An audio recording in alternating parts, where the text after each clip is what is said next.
আমাদের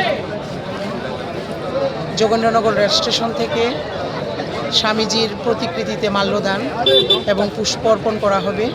তারপরে আমাদের যুব মোর্চার উদ্যোগে পদযাত্রায় আমরা প্রতাপগড় মণ্ডলের সকল স্তরের কার্যকর্তা আমরা সামিল হব। যোগেন্দ্রনগর রেল স্টেশন থেকে আমাদের পদযাত্রা বিদ্যাসাগর ব্রিজ পর্যন্ত যাবে, ওইখানেই আমাদের এই র্যালি সমাপ্ত হবে। আর কি কি কর্মসূচি রয়েছে আপনার?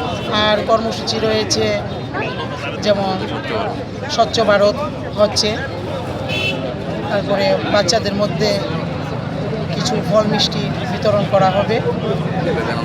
কে কে উপস্থিত আছে? বিবেকানন্দের জীবনী নিয়ে যুবকদের মধ্যে আলোচনা হবে।